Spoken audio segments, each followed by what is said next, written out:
Isaiah and Maya Carter were the kind of couple that made people believe in soulmates. They didn't have wealth, but they had something rarer, peace between them. Laughter in the mornings, whispered dreams at night. For years, they planned for a baby. Calendar dates. Fertility appointments. Late-night talks about nursery colors and baby names. Isaiah wanted a girl. Maya teased him, saying, "She's going to have your stubbornness and my attitude. Good luck." And then, one bright spring morning, the test came back positive. Isaiah cried. Real, raw tears. He dropped to his knees and kissed her belly, whispering, "We did it. A new beginning," or so they thought. They decided it was time to move. Their old neighborhood was cheap, but cold in ways money couldn't measure. Side eyes in grocery stores. Accidental bumps that came with muttered slurs. Maya told him, "I don't want to raise our child here. I want her first breath to be in a place that smiles at her." So they put a deposit on a home in a quiet suburb 2 towns over. It was perfect. But the house wasn't ready yet. So they stayed. And that's when the whispers became louder. The discrimination they couldn't escape. Isaiah would come home with his fists clenched, telling Maya how a gas station clerk demanded he pay first before pumping, even though nobody else had to. Maya, 7 months pregnant, was followed around a supermarket by security. Her cart full of baby clothes and vitamins. And suspicious eyes. But they smiled through it. Because joy was coming. They held each other tighter and said, "Soon. Just a little longer." They didn't know how wrong they were. It was supposed to be a simple evening. Maya wanted fresh air. Isaiah suggested a short walk in the park, just the two of them and the life growing inside her. The sun was setting, painting the sky in soft oranges and purples. For a moment, everything felt safe. Until they heard the voices. 3 men, leaning against a park bench, beer bottles in hand, laughter dripping with venom. "Well, look at that. Out here playing house. Careful, brother.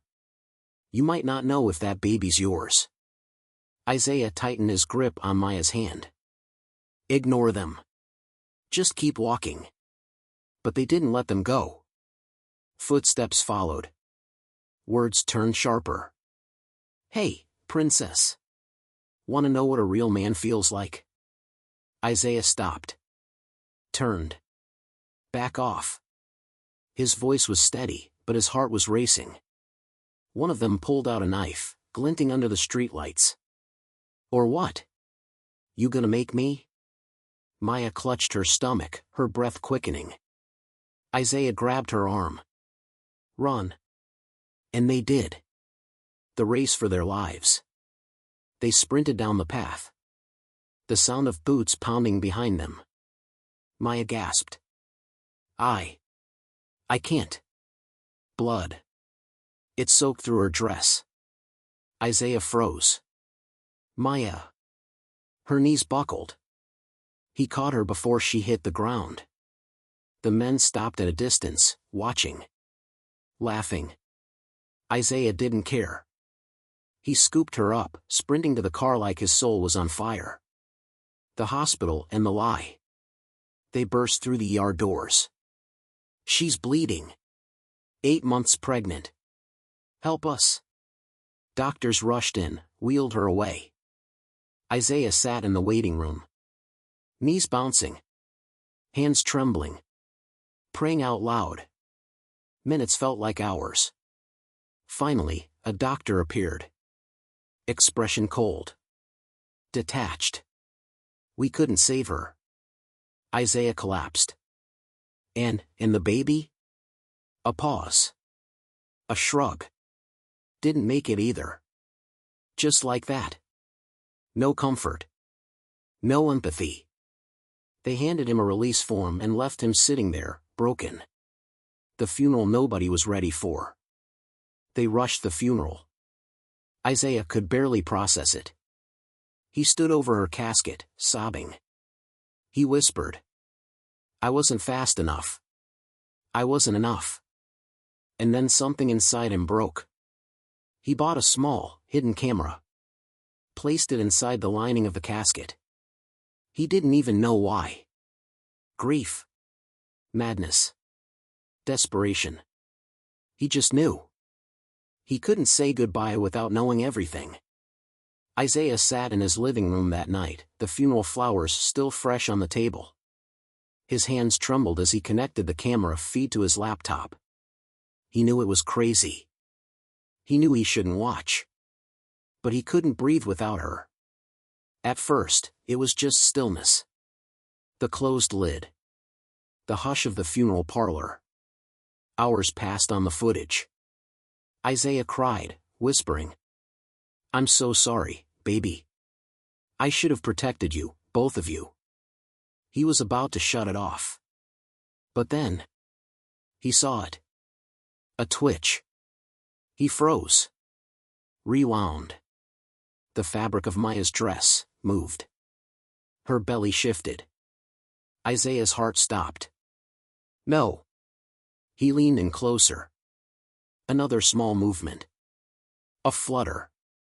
A kick. The baby was alive. The rage that took over. Isaiah's hands shook so badly he nearly dropped the laptop. They lied. They left his child, their child, to die in a box. He screamed. A raw, animal sound that echoed off the walls. He punched the coffee table so hard his knuckles split. And then, he ran. Back to the hospital, a man unhinged. Isaiah burst through those same ER doors, wild-eyed, drenched in sweat. "I need to speak to someone. You left my baby to die." The nurse at the desk rolled her eyes. "Sir, you need to calm down." "Don't you tell me to calm down. You murdered my family." A doctor appeared, the same one from before. Security. 2 guards grabbed Isaiah, dragging him toward the door. He shouted through gritted teeth. "My child was alive. I have proof. You think you can just dispose of us like garbage because we're black?" The doctor leaned in, smirking. "Take him out. Don't let him back in. We're not here to breed charity cases." Isaiah's vision went red. He was thrown out into the parking lot like trash. Kicked. Bruised. Spat on. And in that moment, he made a promise. They would pay. Isaiah lay in the parking lot for hours. Broken ribs. Bloody lip. Chest heaving with rage and grief tangled into something unrecognizable. They took everything from him. His wife. His baby. His sanity. But they forgot one thing. You don't bury a man who has nothing left. You unleash him. The first steps of vengeance. Isaiah went home. His reflection in the mirror scared him. Bloodshot eyes, swollen jaw. But underneath? A fire that wouldn't go out. He sat down at the computer. Opened the video again. Watched every second. Slowed it down. Noticed details. Movements. Rhythmic shifts that screamed one thing. His child fought for life until the very end. And they sealed that fight in a coffin. Reinvention. He sold the house. Got rid of everything that tied him to that life. Vanished. He knew exactly what he had to do. He would join the police force. He would rise through their ranks. He would stand on the same ground those doctors thought they owned. And he would burn them down from the inside. The long climb. It wasn't easy. They didn't want him. He could see it in every interviewer's face. Black. Angry. Damaged. They smiled politely but said all the quiet parts loud. "Are you sure you're mentally fit for this line of work? Do you think you can keep your emotions in check under pressure?" Isaiah swallowed every insult. Played the game. Passed every exam. Ran until his lungs gave out. Fought harder than anyone else in that academy. Graduation day came.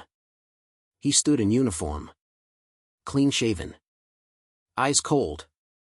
The instructors clapped him on the back and said, "Didn't think you'd make it, Carter." He smiled. They had no idea who they just handed a badge to. Isaiah wasn't just wearing the uniform, he was wearing armor. Every morning he pinned that badge on. It wasn't about serving the city. It was about hunting. He took every hospital security call he could. Every disturbance, every medical report. And piece by piece, he saw it. The hospital's dark secret. This wasn't just about Maya. There were whispers of misplaced files. Unreported infant mortalities. Errors that strangely only ever happened to patients who looked like him. He heard nurses joke in break rooms.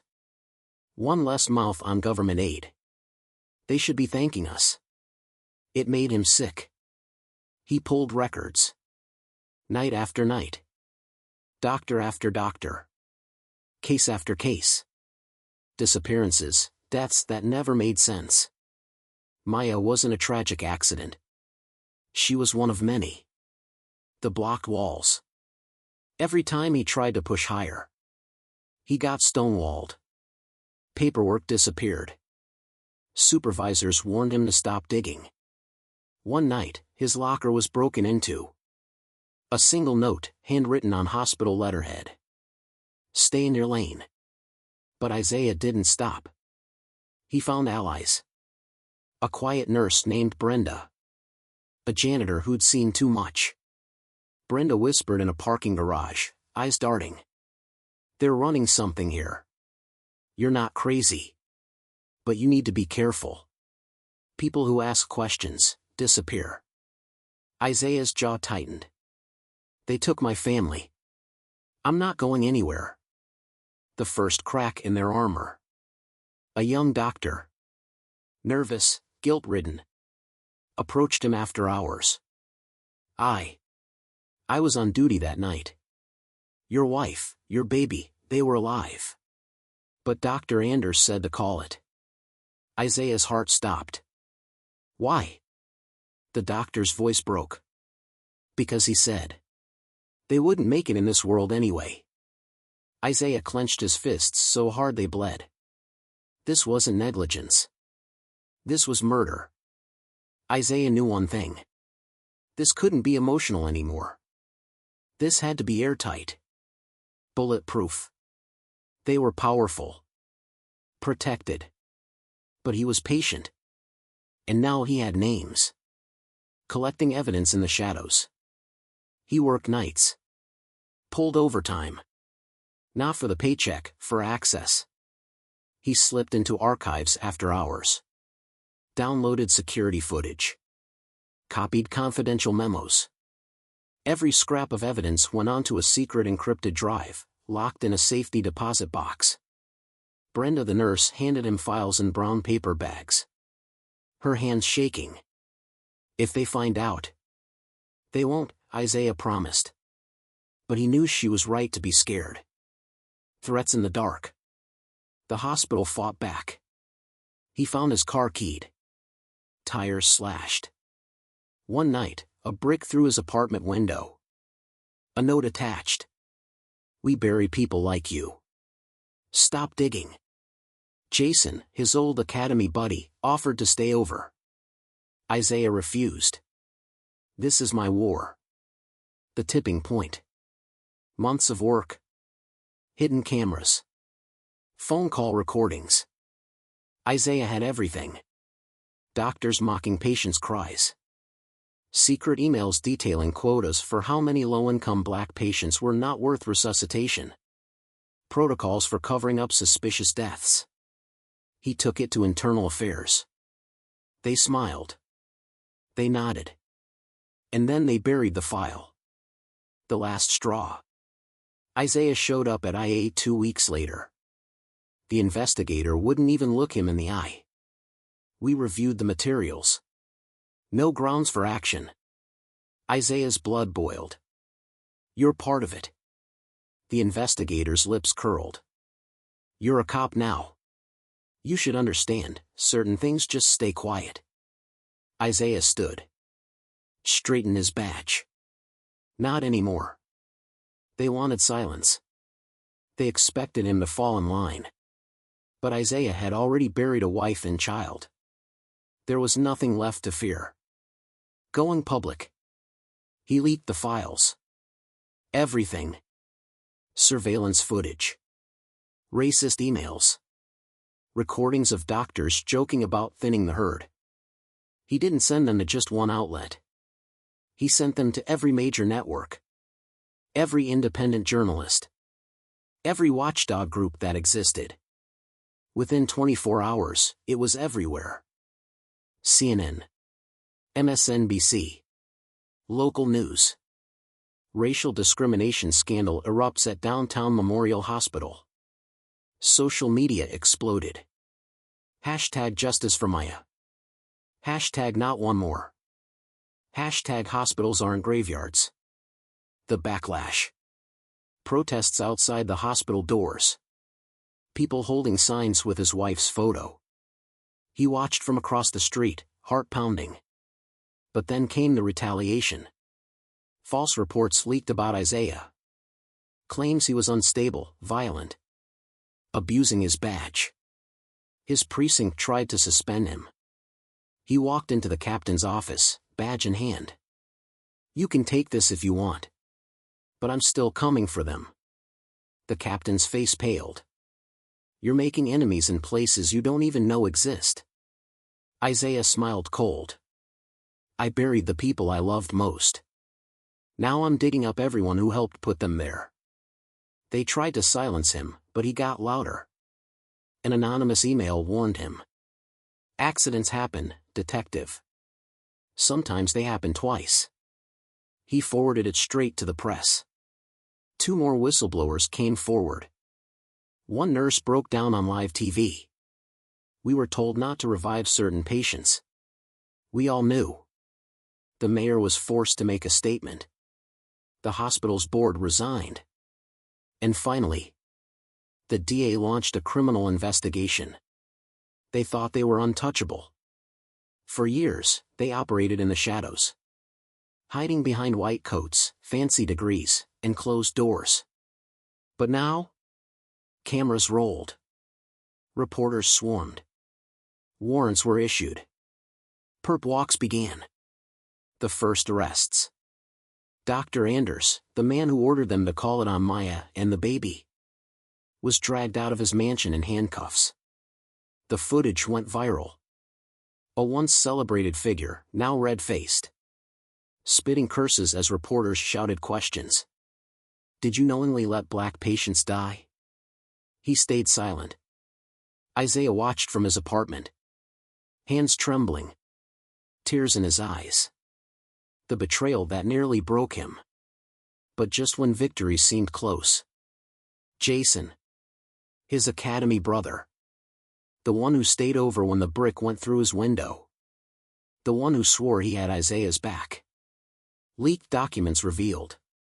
He was feeding information to the hospital's legal team. Protecting the very people Isaiah was hunting.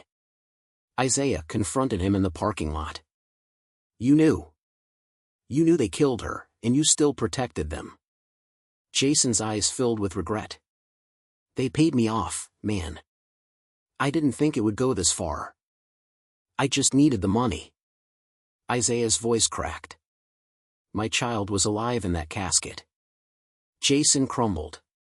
But Isaiah didn't care. He walked away, heart heavier than ever. The grand jury. Inside the courtroom. Isaiah sat front row. He testified.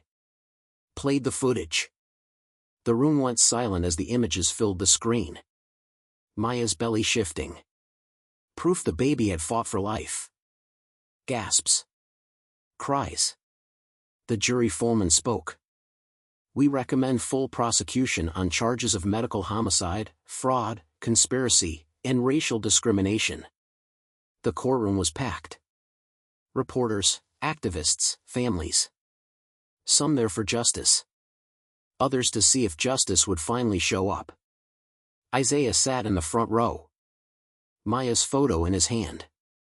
Her smile. Her light. Gone. But not forgotten. The sentencing day. Dr. Anders stood before the judge. Suit rumpled. Face hollow. The judge's voice was cold steel. You showed deliberate negligence. You made life and death decisions based on skin color. You ended lives that trusted you to save them. This court sentences you to life in federal prison without the possibility of parole. The room erupted in gasps. But Isaiah wasn't done. He rose. The judge nodded, giving him the floor. The confrontation. Isaiah turned to face Anders. I want you to remember something, doctor. My baby had a heartbeat. She kicked. She fought. And you buried her alive. Anders couldn't meet his eyes. Isaiah's voice shook but never broke. You thought we were invisible. You thought we didn't matter. But today, you will remember her name for the rest of your life. Maya. And our daughter, Hope. Because that's what you couldn't kill. Hope. The room was silent. Even the judge wiped away a tear. Leaving the courtroom, Isaiah stepped outside. Cameras flashed. Microphones shoved in his face. Detective Carter, do you feel justice was served? He paused. Justice? No. Justice would be holding my daughter right now. But accountability? Yes. The courtroom was behind him. The cameras, the noise, the headlines. All gone. Isaiah drove in silence. The long road leading to the cemetery felt heavier than ever. Every mile carried memories. Her laugh. The way she'd rub her belly and hum. The dream they built together. And the nightmare someone else chose for them. At the gravesite, he knelt between two headstones. One for Maya. One for Hope. The sun was setting, bathing the grass in soft gold. He placed a single white rose on each grave. I did it. His voice cracked. The wind rustled the leaves around him. They tried to bury you both like you didn't matter. But the world knows your names now. He pulled out two small plaques. He had them made himself. One read, Maya Carter, a life that taught love. The other, Hope Carter, a heartbeat that refused to be forgotten. He placed them gently in the soil. The tearful goodbye. Isaiah sat back on the grass. For the first time in years, he let himself cry, not from rage. Not from pain. But from release. I miss you both so much. He closed his eyes, imagining her smile. Their daughter's little fingers curling around his thumb. And then, the words he'd been carrying in his heart for too long. I promise. I will spend the rest of my life fighting for families like ours. They will never silence us again. A new beginning. Months later, Isaiah founded the Carter Foundation, an organization dedicated to investigating racial discrimination in healthcare. He spoke on stages, on television, in front of Congress. His story became a rallying cry. And every time someone asked him what kept him going, he'd place a hand on the two lockets he wore around his neck. One for Maya. One for Hope. And say, they may not be here, but they are why I live. The final scene. On the anniversary of what should have been Hope's first birthday, Isaiah returned to the park where it all began. He released two white balloons into the sky. I'll never stop loving you. I'll never stop fighting for you. And I'll never let the world forget. The balloons drifted higher. Caught by the wind. Disappearing into the clouds. And for the first time in forever, Isaiah smiled. Because hope never really dies.